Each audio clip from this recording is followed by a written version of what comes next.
Good morning, everyone. And the first item of business today is general questions. Question 1, Mike Mackenzie. To ask the Scottish Government what action it is taking to minimise the negative economic impact on farmers and crofters of the presence of large numbers of geese in the Outer and Inner Hebrides and the Northern Isles. Minister Paul Wheelhouse. As the member may have seen on the recent Hebrides Life on the Edge, geese can be a wonderful spectacle. However, I recognise the impact that geese have on farmers and crofters in certain areas of Scotland, and I have met with farming representatives from Islay to discuss their concerns, and an SNH project officer is currently undertaking research in Islay to evaluate options for management of the impact of geese on the island. We are working with stakeholders, including farmers, crofters and their representatives, as well as our environmental NGOs, to achieve a long-term balance between our conservation obligations, the needs of sustainable agriculture and value for money. The Scottish Government funds a number of goose management schemes and other initiatives in these areas, and we have committed over £1 million in 2013-14 to support the management of geese. And we are also developing a number of initiatives, including trialling adaptive management techniques. Thank you. Mike Mackenzie. I agree with the Minister about the wonderful TV programme, and I'm sure he shares my concern that it wasn't broadcast to a wider audience across the whole UK. He'll be aware that farmers are reporting problems with the use of steel shotgun pellets, which often wound rather than kill geese, and otherwise merely scare geese from one farm to another. They would therefore prefer to use conventional lead pellets. Can the Minister suggest any solutions to this problem? Minister. I fully recognise that we need to avoid merely scaring the geese from one farm to another, or worse, shooting and wounding birds. When problems with using steel shotgun pellets were first reported, SNH organised a workshop with local farmers to explore the problem. And the British Association for Shooting and Conservation, or BASC, were commissioned to provide a report on the practicalities of using non-lead alternatives. The report concluded that while it was reasonable to use steel shot at shorter distances, at longer ranges the use of steel would require specialist shotguns or the use of more expensive alternatives such as tungsten, bismuth or heavy shot, or lead shot loads when legally permitted, i.e. on non-wetland sites. SNH has subsequently commissioned BASC to organise a practical workshop with local farmers and shooters participating in the pilots to explore their capacity to use alternatives to both lead and steel shot, and this will be undertaken before the next pilot starts. Scott. Thank you, Presiding Officer. Will the Minister accept that I have chaired meetings in Shetland recently with the agricultural industry, the Council and environmental bodies, including the RSPB, who agree that the population in Shetland of geese is growing too rapidly, that it needs to be addressed? And will he bring the agencies that he has responsibility for to bear on that particular issue, so that we can find a proper way forward which reduces the population to levels that aren't causing the kind of economic effects that he mentioned in his earlier answer? Thank you. Minister. I'm certainly happy to engage my officials in looking at the particular problems that there are in Shetland and to engage with the member on those. Jamie McGregor, briefly, please. Yes, the Minister is obviously aware of the extent of the concern in the crofting counties on this issue. So will he pledge to meet with the Scottish Crofting Foundation and the National Farmers Union for Scotland on this subject? Minister. I've already met with the National Farmers Union for Scotland, but happy to do so again and to meet with the Crofting Federation if that will be of assistance to its members. Thank you. Finally, Liam MacArthur, briefly, please. Thank you, Deputy Presiding Officer. The Minister will be aware of the meeting I held with his predecessor in spring last year with the local Orkney NFU, as a result of which an adaptive management scheme was put in place, albeit a little later than hoped for last year. Two issues that were being raised at that time was the possibility of using decoys and also the opportunity to retail at least some of the goose meat killed through this process. Can you update Parliament on either or both of those aspects, please? Minister. As the member will be aware, yes, we have put in place measures, in particular in Orkney, to tackle the grey-lag geese population and have authorised the lethal control of 5,000 grey-lag geese on the Orkney Islands. We are engaged in discussions on the future of how we deal with the carcasses, and I'm obviously aware there's a great sensitivity about the perceived waste of the carcasses that are left after such control measures. Many thanks. Question 2, Mark Biaggi. To ask the Scottish Government what benefits would accrue to Edinburgh as the capital city as a result of Scottish independence. Minister Humza Yousaf. Independence offers benefits not just to Edinburgh as the capital city of an independent country, but to Scotland as a whole. the best future for our country, including its capital city, it can only be achieved with the transfer to Scotland of the levers we need to take the right decisions to generate economic growth in a fairer society for all. Marco Biaggi. Edinburgh is currently home to just 15 international consulates, while Dublin hosts 61, with over 300 accredited diplomats and hundreds of local staff, all employed by other governments, contributing tens of millions of euros in wider economic impact. Does the Minister agree that the likely expansion of the Consular Corps in Edinburgh could mean an economic windfall for the city, as well as making the capital even more outward-looking on the global stage? Minister. I think the member makes an excellent point. The Consular Corps here in Scotland, wherever they're based, do an excellent job, and I'd like to take this opportunity to put on record my thanks to them. There's been a number of consulates in Scotland for a long time. The Danish consulate recently hosted a reception to mark its 250th year anniversary. The Norwegians have had a presence here for 200 years, and this has been increasing.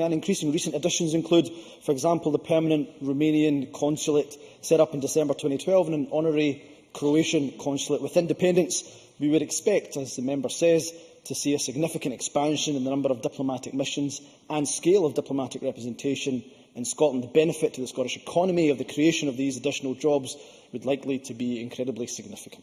Thank you. If we can have brief questions and answers, we'll try and get through everyone's questions. Malcolm Chisholm. The Minister agree that the small number of extra diplomats, matched of course by the expense of Scotland having to pay for diplomats abroad, will be far outweighed by the threat to financial services, among other jobs in Edinburgh, as a result of independence? Minister. Whether it's economic levers that help to protect us against damaging UK policies such as the bedroom tax, or whether it's actually having economic levers of growth, for example by lowering corporation tax and incentivising business to come to capital cities like Edinburgh, let me encourage the member to look at the bright side of life, to encourage them to look at the glass as half full as opposed to half empty. Gavin Brown, briefly. Thank you. Edinburgh does rely heavily on financial services. When will the Scottish Government plans for financial services regulation be published? White paper later this year. Thank you. Question 3, Sarah Boyer. To ask the Scottish Government what recent discussions it has had with NHS Lothian. Cabinet Secretary Alec Neil. Presiding Officer, Scottish ministers and government officials regularly meet with representatives of all NHS boards, including NHS Lothian, to discuss a wide range of matters of current interest to local people. Is the Cabinet Secretary concerned about the serious capacity issues at the ERI, with 1 in 5 patients waiting over 4 hours at A&E in March?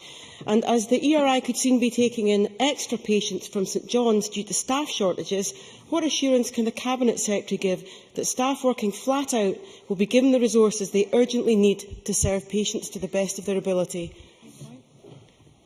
Cabinet Secretary. Presiding Officer, not only are we concerned, we've actually taken action along with NHS Lothian to deal with the accident and emergency situation throughout Lothian. Additional resources in terms of additional consultants and additional nurses have been and will continue to be recruited. But the fundamental problem, strategic problem with capacity issues in NHS Lothian is that when the previous administration was planning the construction of the Edinburgh Royal Infirmary, they grossly underestimated the growth in the population of Edinburgh by 20%. And we are now having to deal with the failures resulting from decisions taken when she was a minister. Many thanks. Elaine Smith. Thank you. Has the Cabinet Secretary discussed with NHS Lothian or indeed any other health boards the recent shortage of liothyronine, which many thyroid patients in Lothian and across Scotland are dependent on for survival? Will he look into why there is only one company with a monopoly for supplying the drug, what happened to stop production, and why the NHS is seemingly being charged a massively inflated price compared to the price abroad? Cabinet Secretary. Presiding Officer, the member raises a very valid point. As she knows, the Medicines and Healthcare Regulatory Agency is the responsible body for safety, quality and efficacy of all UK licensed medicines, and it issued advice to healthcare professionals on the 21st of May regarding alternative arrangements for a continued supply of T3. This is very much a reserved matter, particularly in relation to the pricing. I share the frustrations of Elaine Smith, particularly in relation to the inflated prices, and it's an issue we're taking up with the relevant authorities at UK level. Many thanks. Neil Findlay, briefly. In his discussions with NHS Lothian, did the Minister make it clear that any proposal to reduce 24/7 doctor-led A&E services at St John's would be completely unacceptable to the people of West Lothian? Cabinet Secretary. Presiding Officer, we have invested in St John's. I have made it clear. Tim Davison, the Chief Executive of NHS Lothian, has made it clear that we are totally committed to good quality services on a 24/7 basis. And I absolutely deplore the scaremongering by Neil Findlay and his Labour colleagues in relation to the future of St John's. It is highly irresponsible. Thank you very much. Question 4, Alison Johnston. Thank you. To ask the Scottish Government how it ensures that public procurement contracts are open to small and micro businesses. Thank you. Cabinet Secretary Nicola Sturgeon. As part of our drive to achieve sustainable economic growth, we have quite significantly increased the ease of access to public sector contracts, especially through the introduction of the Public Contracts Scotland service, which provides suppliers with free access to Scottish contracting opportunities. In 2012, the service issued over 11,500 contract opportunities. Of the businesses winning contracts through PCS, 82% were registered as SMEs, and information from the service also indicates that the percentage of suppliers awarded contracts that are registered as either small or micro businesses has increased from 55% in 2011 to 61% in 2012. Thanks. Alison Johnson. I'm pleased to hear the Cabinet Secretary's enthusiasm in this area and welcome the progress. It's important, though, to focus on the value rather than the number of contracts going to small companies. I'm concerned that recent answers to my parliamentary questions suggest that while the number may have increased, the value of public contracts going to small and micro companies fell from 26% to 18% from 2010 to 2012. Can the Cabinet Secretary advise what action she is taking to ensure that this decrease doesn't become a trend, and within EU rules whether the Scottish Government can set an aspirational target for small business procurement? Thank you. Cabinet Secretary. Well, can I firstly reassure Alison Johnson, and I welcome her support for this, that a key objective of our whole procurement reform agenda is to increase access to opportunities for Scottish businesses, and in particular for small, medium and micro-sized businesses. In my answer, I quoted some statistics from PCS. I'll also give now some statistics from our spend data, which comes from the Procurement Information Hub, and I'm happy to provide more information in writing on this. But if you look at micro-businesses, small businesses and medium-sized businesses, then that shows that around 46% of the £9 billion approximate spend annually on public sector procurement goes to SMEs. SMEs account for around 37% of Scotland's turnover. So I am not standing here saying we're doing well enough. I think particularly when we're talking about micro-businesses, we want to see that share increase, but our performance already compares well to the UK figure of about 25%, and I think it gives us a good base to build on. But let me reassure Alison Johnson that build on that is exactly what we intend to do, and that's why we're taking forward such an ambitious programme of public procurement reform. Many thanks. Question 5, Angus MacDonald. To ask the Scottish Government what the reasons are for the reported sharp decline in North Sea prawn landings. Mr Paul Wheelhouse. Thank you, Presiding Officer. There is yet no conclusive explanation for the reduction in the availability of prawns in the North Sea. Scottish Government scientists advise that the reduction may either be part of a long-term trend or instead may also be being affected by short-term factors, including the recent cold winters. Given the £82 million value of the Nephrops catch to the Scottish fishing fleet and the importance of the species within Scotland's marine environment, this is clearly a concerning development, and the Scottish Government continues to work closely with the fishing industry to assess the impact of declining landings and the wider significance of this apparent decline in prawn numbers for the marine environment. I thank the Minister for his reply. It's clear that the North Sea Nephrops fishery is well managed and sustainable. However, with prices for whole trawl-caught prawns at around £4,000 per tonne, 17% below 2012 prices, what can the Scottish Government do to encourage new marketing initiatives aimed at the UK consumers given the reduced demand from the southern European market? Minister. The people of Scotland should have the opportunity to buy fresh, high-quality Scottish seafood right here on their doorsteps. The member is quite right. This Cabinet Secretary met with the industry only 2 weeks ago to discuss the issue and agreed to build on the work that's already underway.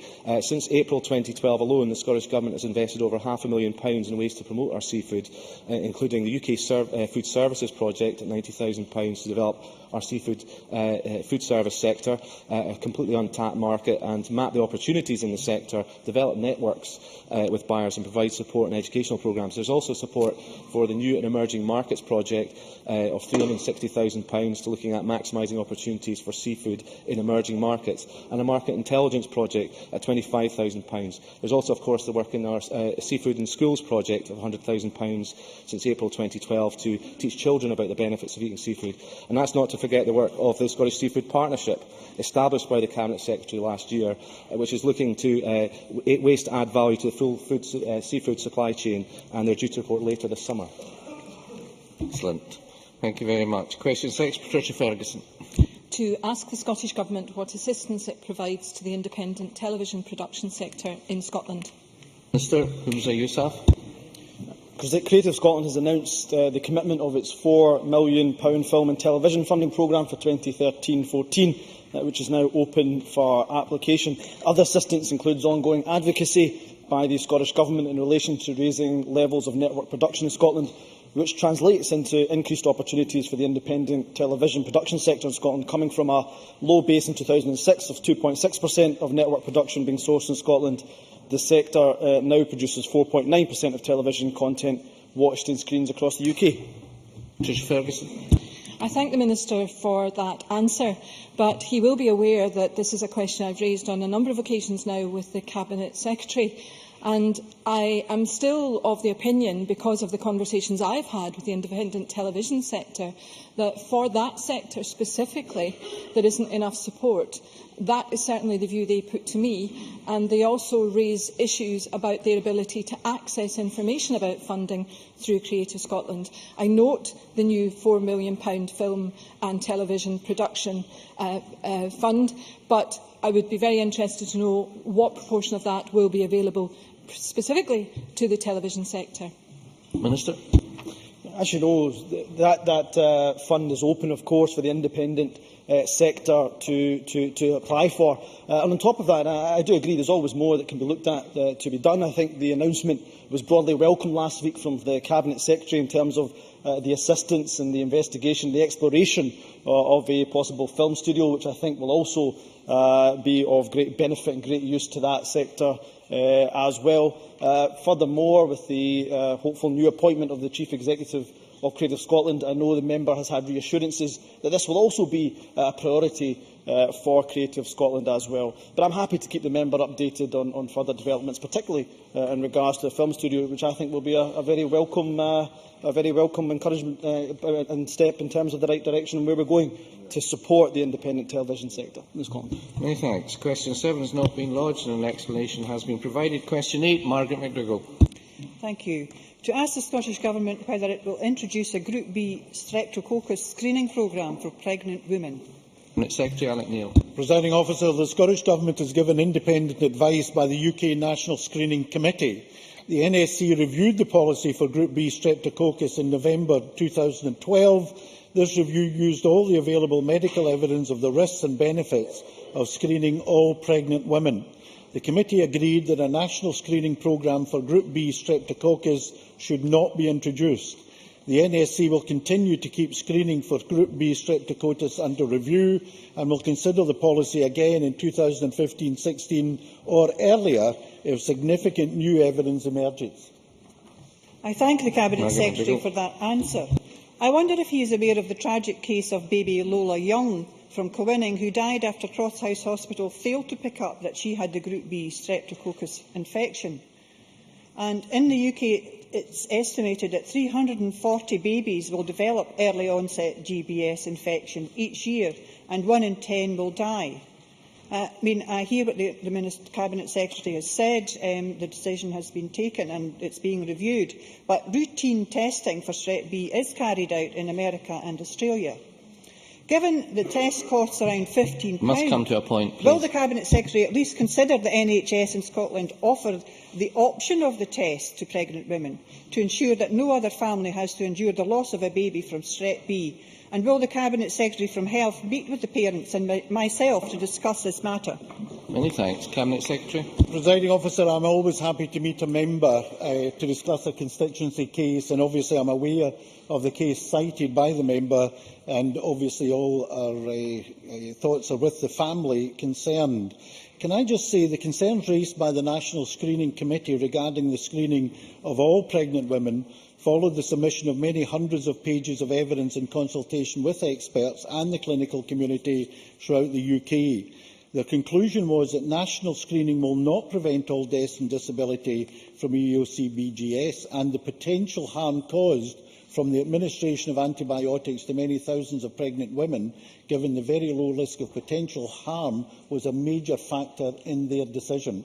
And therefore they have looked at this in a great deal of detail, and the balance came down in favour of not screening all women, as that would not be appropriate at this stage. But I am obviously happy to meet the member to discuss the issue and fill her in any more details that would be helpful to her and to her constituents.